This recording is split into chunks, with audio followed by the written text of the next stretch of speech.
One of my favorite things about watching superheroes duke it out is when someone gets smacked so hard they fly backwards and crash through solid walls, explode tanker trucks, or slam into their friends. It's an awesome demonstration of just how strong these godlike characters are supposed to be, and it's always a disappointment when a superhero game doesn't quite capture that feeling.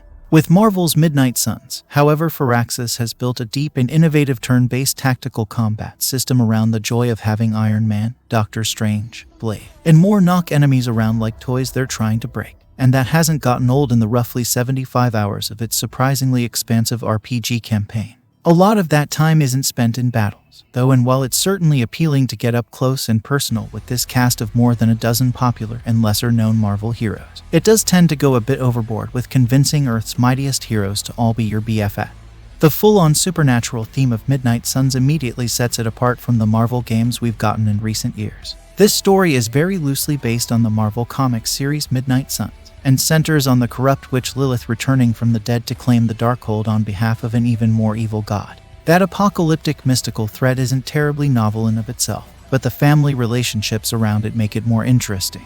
Lilith is the mother of our character, a Commander Shepard-style blank slate known as the Hunter, and her sister is Caretaker, a powerful witch who serves as the Midnight Suns Professor X-like mentor. There's a lot of history between them to delve into, in that Lilith and Caretaker are hundreds of years old and date back to the Salem witch trial, and the story uses Lilith's ability to twist the minds of heroes and villains alike to great effect in creating strife and division among our heroes. With such a long campaign, at least 60 hours, but I'm at more like 75 or 80 now, just about everybody in the cast gets some time to shine. From the world-famous Spider-Man to the more obscure magical heroes like the Runaways Nico Minoru and Colossus' sister Ilyana Magic Rasputin, who both take central roles in the fight against Lilith. Right off the bat, Midnight Sun's style of combat is radically and refreshingly different from Firaxis' genre-defining XCOM games. For one thing, each member of your 3-person team you take on a typical mission has their own customizable deck of 8 cards representing everything from Spider-Man's THWIP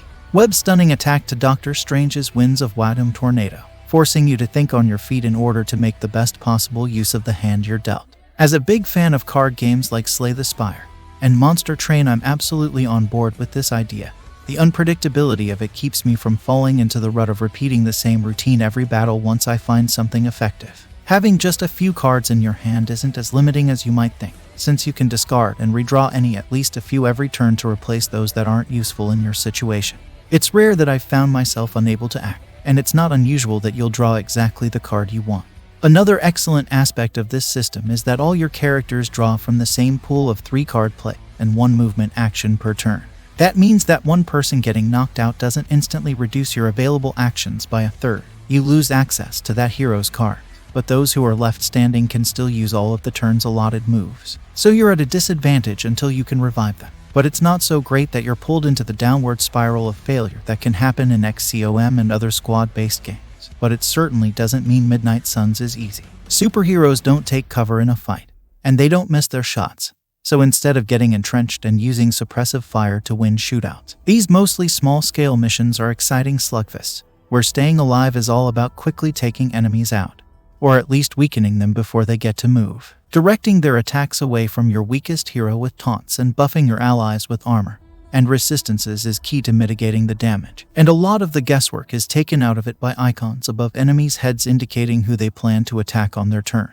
The rhythm of combat involves picking off weak fodder enemies using basic attack and skill cards to build up heroism points, which can then be spent on powerful heroic cards like a hail of missiles from Iron Man's shoulders that damages every enemy on the screen, or Wolverine's armor-piercing claws, or satisfying environmental attacks like dropping a street lamp on a group of enemies or vaulting off a table to come crashing down on a target from above. It's fantastic when it all comes together to let you clear out one of these close-quarters arena maps before the inevitable wave of enemy reinforcements charges in from off-screen to keep the action going.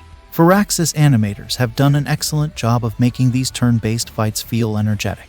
That so much of it is built around smacking enemies with extreme force works extremely well with high-powered heroes like Iron Man and Captain Marvel. And using Spider-Man's webs to fling objects into bad guys' faces from across the map is very on brand. With all of that, knockback in play positioning is extremely important. you have to think about how to approach a target and how to set up more damaging hits. On that note, I love how every hero has a distinctive flavor to the way they move and attack, whether it's flying, levitating, teleporting, or swinging, and the powerful team-up attacks put on a good show as two heroes take turns beating the living hell out of a target. When you scale up to the over-the-top late-game abilities, the animations are a whole lot of fun to watch, and it's all set to a rousing Avengers-esque score. Mixing heroes like Magic and Ghost Rider into your squad gives you the ability to open portals in the floor and kick enemies into it for an instant knockout, which is one of the few major places in Midnight Suns where a roll of the dice determines if an attack is successful or not. Considering this requires you to spend a move and may not do any damage at all, it's a gamble. But it can pay off big if you can remove a beefy enemy from the map in one move. While the maps you do battle on are consistently small and flat with only a handful of objects on them for you to slam enemies with or into, there are a fair number of backdrops to keep visual diversity up and a good variety of objectives beyond simply defeating all the enemies. There are hazards that make you keep your squad moving to avoid danger zones, shield-bearing enemies that have to be broken through to reach a target, Hydra VIPs that must be captured, bombs that must be disabled, and so on. You can also keep things interesting on straightforward battles by opting into side objectives where you need to. For example, use a specific character to deal 250 damage within 2 turns. Between those factors and occasional boss encounters with Venom, Sabretooth, Crossbones, and more, each with their own unique mechanics, missions rarely felt like I was stuck in a loop. Of course, Midnight Suns combat does have some annoying quirks to get used to. Because positioning is so important, it's a bit frustrating that you can't really control where your characters will land after an attack. And because there's no grid, it can be a pain to find the exact right place to cast an area of effect attack to hit multiple targets or to get an environmental attack to line up just right. The main thing that still throws me off, though, is that it's easy to accidentally move a character when you're trying to make them shove an enemy, and once you do that, you've burnt that shove move for this turn. While I've come to love it, I admit that Midnight Suns battles did take a little while to grow on me. The opening hours are a lot to take in, and at the same time you're trying to wrap your head around this dramatically different new combat system, you're barraged with what feels like way too many currencies for upgrades and relationships and other stats to manage. And of course, each character's individual deck of cards, including Hunters, which are a mixture of light and dark cards that give you a good range of options for how you'd like them to play, focusing on support abilities that heal or grant armor, or going all in on damage dealing. I also made the mistake of taking on a lot of early side missions, which turns out to be unwise because a lot of things that haven't been unlocked at that stage. For example, if you don't unlock the ability to do extra damage by knocking an enemy into one of your own teammates, you're just making things harder than they need to be. When Venom randomly showed up in an already difficult situation, it took me around 2 hours of stubbornly retrying it to figure out how to survive that mission. But by the time I'd made my way through the first act of the surprisingly long story, things had really clicked into place, and I found myself greatly enjoying the challenge of maximizing the potential of the hands I'm dealt. Having a wider selection of cards to work with and the ability to upgrade and augment them with bonuses, like increasing their power when you spend a redraw on them or inflicting bleeding on a target, expanded my options significantly and made each character feel more tailored to my preferred style. I did end up having to tone the difficulty down during that second act.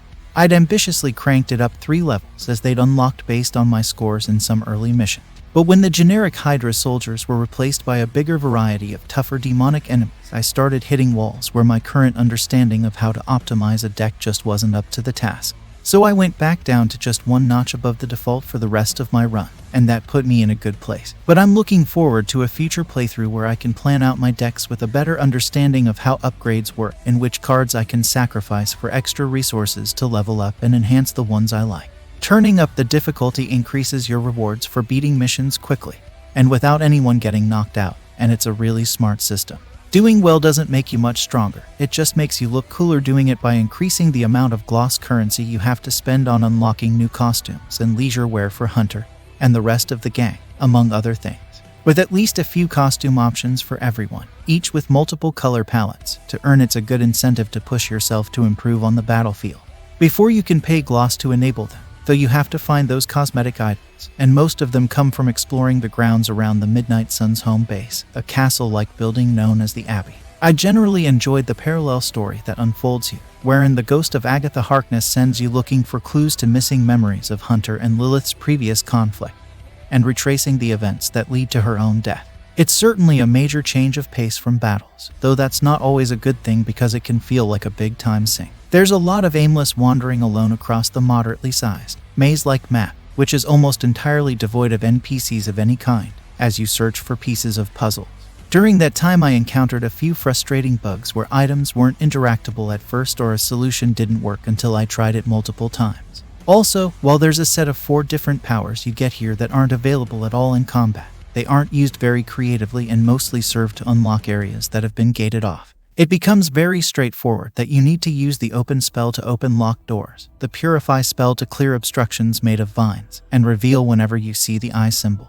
The third major part of Midnight Suns is the aggressive befriending of everyone on the team, and it's here that things can become a bit awkward. We do get to explore every hero's backstory and what led them to join the Suns, along with interpersonal conflicts between the visiting Avengers and the resident magic users, and a lot of that is done well and brings depth to the characters. The writing is usually strong and often funny. Tony Stark and Doctor Strange have some of the best banter as they work to solve problems with their technological and magical approaches. Nico's rebelliousness puts her constantly at odds with Caretaker, and Blade is dark and intense but also nursing a secret crush. There's a lot to like about each of them. Even the vacuous young Ghost Rider, Robbie Reyes, and the voice acting holds it all up fairly well. These iterations of known characters feel distinct. The only one I'd accuse of doing an impersonation of their Marvel Cinematic Universe counterpart is Tony Stark.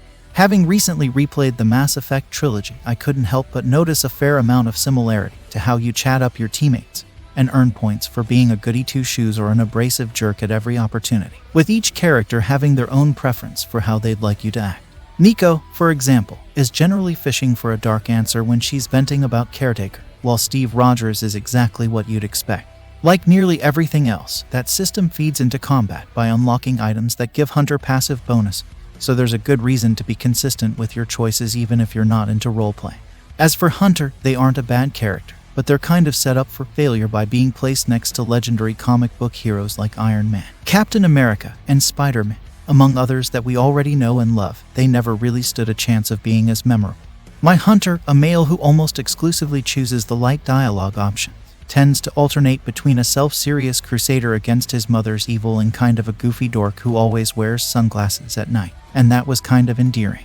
I don't expect a dramatic change in how events play out when I eventually revisit it with a different approach. What made me cringe here and there, though, was the fact that so much of Midnight Suns is spent getting all of these heroes to really like Hunter. It takes on the tone of self-insertion fan fiction, where you write a story in which you get to meet all your favorite characters, and they're constantly telling you how cool you are and how much they love being friends with you.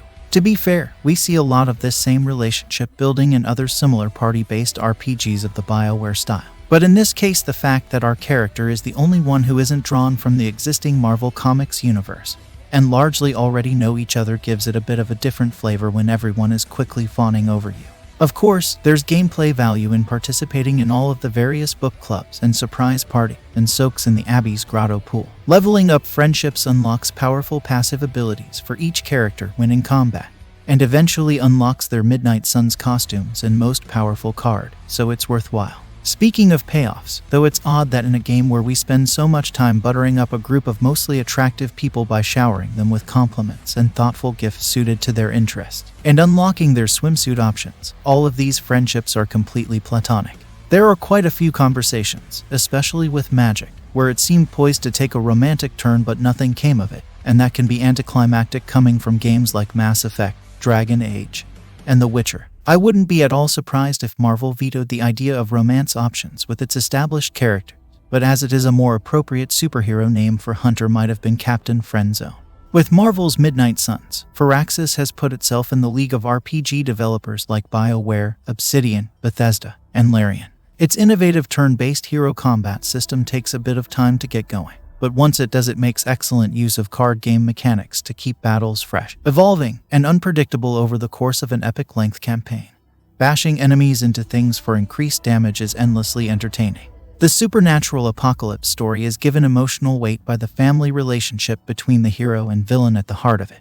Building intense friendships with famed Marvel superheroes we've seen in comics, movies, and games for decades does tend to feel forced and weird. But learning all their backstories and conflicts with teammates can be intriguing, and the fact that nearly everything you do outside of combat makes you more powerful in the next fight means it all tends to be worth doing. And that's it. I hope this review is helpful for you. But if you enjoyed this video, then leave a like and subscribe to the channel to support me. Leave a comment down below with your thoughts. As always, until next time, take it easy.